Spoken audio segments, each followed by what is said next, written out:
Welcome back to the Deep Dive. This is where we take that whole stack of sources you've gathered, all the articles, the reviews, the data, and boil it all down to what you really need. We're here to give you that shortcut to being genuinely well-informed. And today's deep dive, it's really for anyone fascinated by this constant push and pull in Hollywood. You know, creative longevity versus just raw financial power and these huge blockbuster franchises. We have a perfect subject for that today. We absolutely do. Our entire source stack is focused on the fallout, both critical and commercial, from the third movie in James Cameron's huge sci-fi saga, Avatar, Fire and Ash. It's just such a unique franchise, isn't it? I mean, multiple sources point this out. Cameron has made two of the highest grossing movies in cinema history. They completely redefine what's possible at the global box office. But, and this is the huge but, if you actually look at its cultural impact, you know, the memes, the quotes, the conversations people have a month later, it has this strangely shallow footprint. Yeah, that's a great way to put it. It's the ultimate paradox. Billions of dollars, everyone sees them, but then you ask someone to name a character besides Jake or Neytiri, and the sources kept using phrases like financially dominant, but culturally forgettable. And that's exactly what we're here to unpack, that phenomenon. How can something be so massive and yet leave so little behind? One critic had a great line calling it the film equivalent of dangling something shiny. I like that. It works for a minute, but there's nothing else there. Exactly. The spectacle distracts you, but there's no narrative residue. It doesn't stick. So our mission is pretty clear. We're going through the reception for Fire and Ash to find that hard evidence. Is this a case of diminishing returns? Is relying on just the tech finally wearing thin? We need to pinpoint what, if anything, felt new and what felt depressingly repetitive. So let's get into it. All right, to start, we have to talk about the box office, because the way Fire and Ash performed is, well, it's peculiar. The success is definitely there, but the numbers show this really pronounced split between how it did at home versus the rest. Okay, let's start with home then. The U.S. It opened to $88 million. Which, for almost any other movie, would be a huge win, a great number. Right. But this is Avatar. Exactly. For Avatar, that was seen as a clear underperformance. The tracking suggested it should have cleared $100 million. Easy. And it's way down from the last one, right? The Way of Water. Oh, significant. The Way of Water opened to $134 million domestic. So that's a drop of, what, over $40 million on opening weekend in the U.S. alone. Wow. Okay, so that suggests the excitement from the core American audience cooled a lot. It has. But here's the other side of the coin.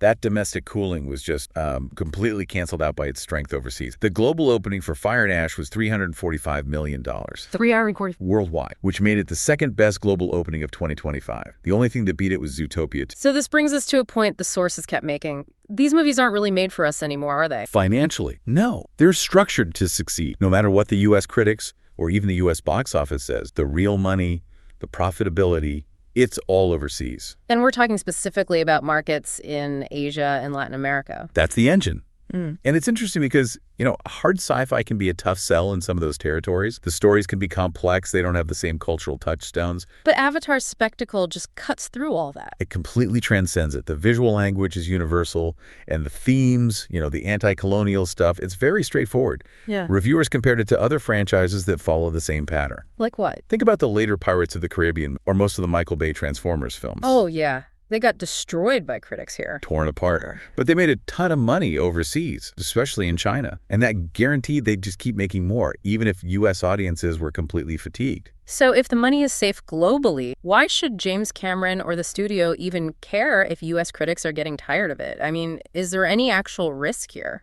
Well, the sources argue that, yes, there is a long-term risk. International money is the short-term goal, sure, but the U.S. market still drives the cultural conversation. You know, the streaming deals, the merchandise, the long tail. So if it gets a reputation here as just a technical demo, that reputation eventually spreads. It can, yeah. And that softer opening also suggests that The Way of Water got a unique boot. It came out after that 13-year gap. There was pent-up demand. That's a really key point. I mean, the first Avatar only opened to 77 million. Right, but it had legs. It just kept going week after week, building momentum until it became the biggest movie of all time. The Way of Water kind of benefited from that legend, from the long wait. But Fire and Ash didn't have that. It came out just a couple years later, so it felt less like a huge event and more like just the next episode. And critics argue that's exactly what they got. Just the next episode. Okay, so financially, it's a global monster, but there are definite signs of fatigue in the US. Let's pivot to the critics, because that's where this argument about creative really... Yeah, and we have to talk about its unfortunate Rotten Tomatoes record. Critically, Fire and Ash is, by the numbers, the lowest rated movie of the whole trilogy. And the numbers are pretty stark. It's hovering around, what, 67, 68%? Barely fresh. Right. Compare that to the first Avatar, which is at 81%, and The Way of Water at 76. It's a clear, steady, downward trend. That's not great. And it gets worse when you put that 67% in context. The sources point out that this makes Fire and Ash James Cameron's second worst rated film ever. Second worst. What's number one? Piranha 2. Piranha 2. The Spawning, sitting at a lovely 4%. Wow. That is a brutal comparison. To have your $400 million epic even mentioned in the same breath as Piranha 2, that says a lot about what the critic thought of it. It's a huge indictment. But here's the great divide, and it's why the movie is still a financial hit. While critics gave it a 67, the audience loved it. An A cinema score, right. And the audience score was something like 91%. Overwhelmingly positive. So the people who bought the tickets were clearly satisfied with what they saw. So what's the takeaway there? Are audiences just grading on a different curve? Is it just highbrow critics being snobby? Well, the reviews that defended the film basically said that, yes, they argue that Avatar isn't a novel, it's an experience. The scale, the 3D, the pure escapism, that's what people pay for. And on that level, it delivered. That 91% is proof. But the critics who hated it would say that's the whole problem. Exactly. They'd say that relying on the spectacle, assuming the visuals alone justify the ticket price and the 3-hour runtime, is what leads to creative laziness. They want the story to evolve, and the audience just seems happy to watch the gorgeous CG. Okay, so let's get into that presentation visual, because that's both its greatest strength and apparently its biggest weakness. And to be clear, the sources are all in agreement on this one point. The technical brilliance is undeniable. Absolutely. The phrases were things like technologically impressive, stunning eye candy, even gorgeous CG porn. Every single review admits that Cameron is just operating on a completely different level than almost any other director. There was one reviewer who said they normally hate 3D, that it makes them feel sick. But they admitted the 3D in this film is probably the best 3D that's ever been seen in a movie. So the craft is there. The problem is, when that craft becomes the only thing, it leads to that core criticism. The film leans so hard on visuals, it forgets about, other more important stuff. Like story, yeah, and character. Yeah. And pacing. And this creates what the sources called the problem of novelty. Well, after 3 movies, the wow factor is just, it's wearing off. We've seen Pandora. We know the floating mountains, the glow-in-the-dark forests, the cool underwater stuff. The visuals just don't hit the same way if you're not bringing something new to the table creatively. It's not a mic drop moment like it was in 2009. It's just a very well-made sequel. Exactly. And once that spectacle isn't the only thing you're focused on, you start to notice the other issues. And the biggest, most unifying criticism was the runtime. The sheer, uncompromising length of this movie. Let's just state it for the record. 197 minutes. 3 hours and 17 minutes. That's the longest one yet. And the reviews were just scathing. I saw abusively long, tedious, Yeah. a test of human endurance. My favorite was the one who said they felt like they'd wasted 5 hours, the 3 hours watching it, plus 2 more just thinking about how much of it completely unnecessary. But long movies can be great. Oppenheimer was long. Lord of the Rings was long. But those movies earned their runtime. The issue here wasn't the length itself, it was the pacing. The movie is just bloated. It's filled with what critics were calling filler. Which brings us back to that phrase, the wanky tech demo. What did they mean by that specifically? It refers to these long stretches of the film that exist for no other reason than to show off the cool environments and the tech. There's no story, no character development. It's just looking at stuff. Like tourist shots. Exactly. One review estimated that at least half the movie was just indulgent moments like that. Endless shots of characters flying over landscapes or super slow motion shots of some new alien creature. I read about one scene, like a 5-minute sequence just exploring a cave filled with a new kind of bioluminescent funk. The character says, wow, pretty, and then they leave. It adds nothing to the plot, nothing to the theme, but it adds 5 minutes to the runtime. And when you have enough of those, the whole first hour feels less like a movie and more like a Netflix show. Yeah, like it was padded out to fill a season of television, but then crammed back into one very long, very slow movie. And critics say that indulgence shows Cameron's fatigue, or, his complete authority. The man probably hasn't heard the word no in 30 years. So he just includes every pretty shot he makes, whether it serves the story or not. And that's why the length feels so unjustified. Okay, so the runtime issues lead us right into the biggest creative complaint of the story itself. The sources were basically unanimous on this. Fire and Ash, more of the same stuff. It's the narrative treadmill effect. You expend all this incredible effort, all this technology, all this time, and you end up exactly where you started. It really shows how thin that core story is when you try to stretch it across 5 movies. So I can run through some of the recycled plot beats the sources flagged. First up, they bring back tensions that were supposedly already resolved, like the conflict between Jake and his son, Loak. Which is so frustrating. The whole point of Loak's arc in the Way of Water was him earning Jake's respect. Jake even accepts Spider as a son. The family conflict was largely settled. But in this one, they just hit the reset button. Loak is back to being the reckless screw-up just so they can play out that same father-son drama all over again. And the villain's plot is just as repetitive. You've got Colonel Quaritch in his blue avatar body, still obsessed with getting his human son Spider back. So it's the exact same core conflict from the second. The human kid is the bargaining again. And then there's the environmental plot. The sources were really cynical about the Tulkun. The bullshit-talking whales are back. And shocker, humans are still trying to kill them. This time for their Davis Ex Machina, as one reviewer called. That anti-aging goop from their brains. It's the same Save the Whales plot, just with a slightly different package. It just screams a lack of new ideas for what the humans are actually after. And the climax. It's not just thematically the same, it's literally set up the same way. A huge battle in the water. In basically the same location as the last, a massive chaotic action scene, ships and sea monsters. The only new wrinkle is that this time you have Na'vi fighting other Na'vi with the Ash people involved. But the most maddening thing for critics seemed to be the plot structure itself, the endless cycle of capture and escape. Oh, they were relentless on this. The movie apparently just uses this over and over to create fake tension. One source said they counted it happening 4 separate times. Characters get captured, they escape, they get recaptured, they escape. And you just stop caring because you know no one important is going to die in the middle of a 5-movie saga. The stakes just completely evaporate. It feels less like an epic story and more like a really expensive soap opera. Which naturally brings up the question of whether this story was ever that original to begin. And the critics argue, no, absolutely not. They draw a straight line from the first Avatar right back to the 1990 Kevin Costner movie, Dances with Wolves. The parallels are pretty undeniable. In Dances with Wolves, you have a disillusioned soldier who feels alienated by his own people. In Avatar, you have Jake Sully, a disillusioned Marine. The soldier gets sent to live near a native tribe, the Lakota. Jake gets sent to spy on the Na'vi. The soldier slowly learns their ways, earns their trust, gets a new name. Jake does the exact same thing. Both of them fall in love with a woman from the tribe.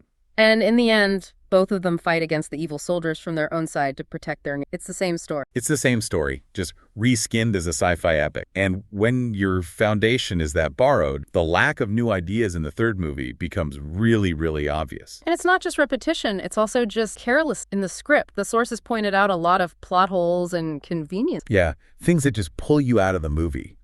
Like, the film starts only a few days after the last one ended. Quaritch is hunting for Jake, but Jake hasn't gone anywhere. He's still with the reef people in the exact same spot. Right. The reviewer was like, why are you searching? You know where he is. It's the last place you saw him. It just shows the script needed to create a sense of a chase where one didn't logically exist. It feels forced. There's also the problem with what you could call disposable characters, characters who just show up to solve a plot problem and then vanish. The main example was that one human character who helps Jake escape. He just pops up, says maybe 3 lines about being fed up with the bad guys, does his heroic deed, and is never seen again. And the source said they had to go to Wikipedia to even remember who he was from the second movie. Because there's no reintroduction, no setup. It's just a lazy way to solve a problem for the main character. A quick fix. The dialogue was also a huge issue. Characters apparently just repeat themselves over and over again to drag out scenes. And finally, what the critics called magical travel. Characters just appearing wherever the plot needs them to be, with no sense of time or distance. You're just supposed to assume they were traveling off screen. It all just points to lack of care. Even with a 3-hour-plus runtime, the basic connective tissue of the story feels rushed and incomplete. So when a film is this repetitive, the few new ideas it does introduce become really high stakes. And Fire and Ash introduced the Ash people, the Fire Na'vi. This should have been the big, fresh new thing.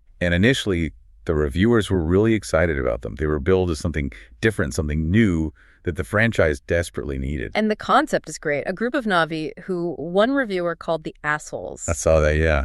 whose whole deal is that they've lost they hate Iowa, the big nature goddess, because they believe she abandoned. That is such a compelling idea. Yeah. It sets up a real internal conflict for the Na'vi. It's not just good-natured people versus evil sky people. It's a crisis of faith, an ideological tug of war. It's a chance to show that not all Na'vis are perfect, noble beings. You could have a faction that's cynical, angry, resentful. That's real moral ambiguity. But the disappointment was immediate and universal. That entire subplot is just dropped. After a little bit of setup, the leader of the Ash people, Varang, just becomes another tool for the villain. A generic ally for Quaritch. Her whole motivation, her crisis of faith, it all just gets ignored. She's there to provide some cool-looking Navi-on-Navi fight scene, and then she literally just disappears. What a tragic way. It showed the filmmakers weren't willing to actually evolve the story beyond the simple good versus evil dynamic of the first film. And that kind of wasted potential hurts more than just another repetitive. It shows the creative. And that brings us to Kiri, Sigourney Weaver's character. She was a huge, mysterious part of The Way of Water.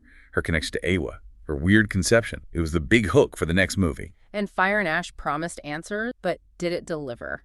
Not really. The sources say the big reveal was pretty much exactly what everyone thought it was anyway. No real surprise. And they still hold back the full story. They're accused of dragging their feet. They confirm she's connected to Eywa, but they save the real answers for later. It's the classic franchise problem of just teasing the next sequel instead of telling a complete story. And that constant teasing and repetition led one reviewer to propose their own wild theory. A plot twist that they argued could fix the whole franchise. Yeah, this was a fascinating speculative digression. What if the Na'vi aren't who we think they are? Okay, what's the theory? The theory is that the Na'vi aren't actually native to Pandora. What if they were the original Sky, an ancient colonizing race, maybe even human, who came to Pandora thousands of years ago after destroying their own world? Ooh. And when they got there, Eywa, the planet itself basically, assimilated them, gave them a planetary firmware update, turned them blue, wiped their memories, and integrated them into the ecosystem as its protector. That would be an incredible twist. The Na'vi would have to face the fact that they were once the very thing they're fighting now.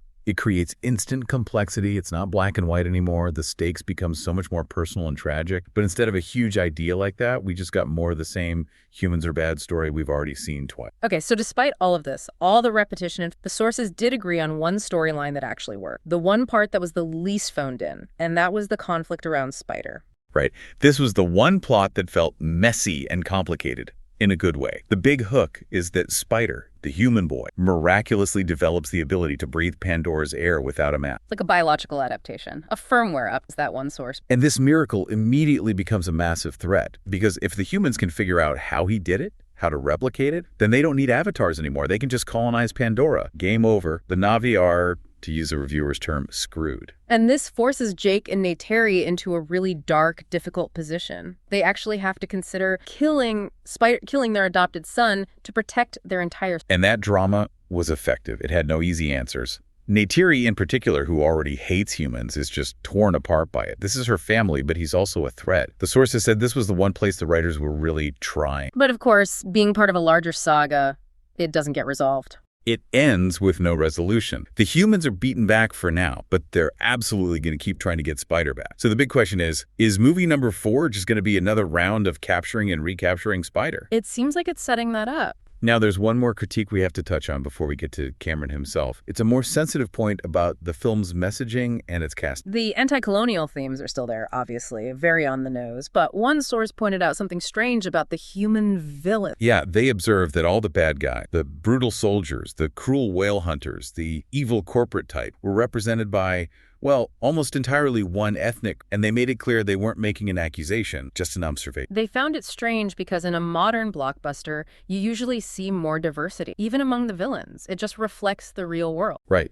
And by making the evil colonial capitalist force so visually homogeneous, it kind of simplifies that message. It risks implying the problem is with one specific group of people rather than a systemic issue like corporate greed or military expansionism, which, crosses all ethnic lines. And it creates this weird contrast where the idealized Na'vi are voiced by a very diverse cast, but they all look the same, while the evil humans are also presented as the same. It was just noted as an odd choice that maybe undermined the nuance of the film's own political. Okay, so let's tie all this together. The repetition, the fatigue, the lazy writing. How much of this connects back to James Cameron himself? The sources strongly suggest he's feeling it too. Yeah. His recent interviews give off this vibe of a guy looking for an exit ramp. He's talking about wanting to pull back to do more collaboration. After working on this for, 25 years? Right. Exactly. And the sources link the creative problems directly to his motivation. Is he losing interest? Did he just not have enough story for 5 whole films? Or is this all just about keeping Avatar as the highest grossing film franchise ever? An ego thing. Which is understandable. It must be a lot of pressure to have to deliver a $2 billion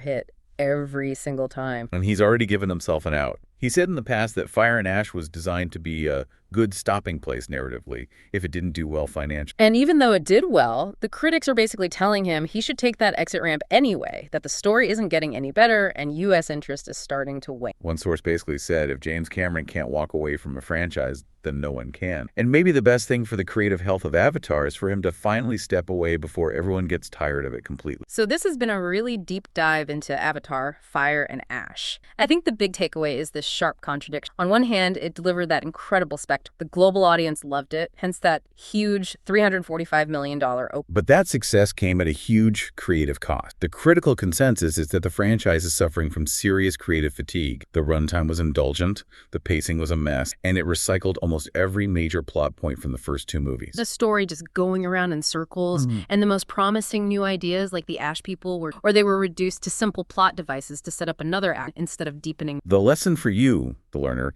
is that pure technological flash is a really powerful distraction, but it's a temporary one. It's that dangling something shiny. The strategy wears thin really fast when the creative core is repetitive or just carelessly handled. The audience might be happy in the moment, but the cultural footprint stays shallow. So we'll end with a final provocative thought. It ties back to the sources saying James Cameron is looking for an exit. If he were suddenly free from the pressure of $2 billion expectations, free from a 30-year legacy, what kind of project would actually reignite passion? What would a filmmaker like him create if he could focus on story and character again instead of just spectacle? That is the next deep diver. Until next time, keep digging.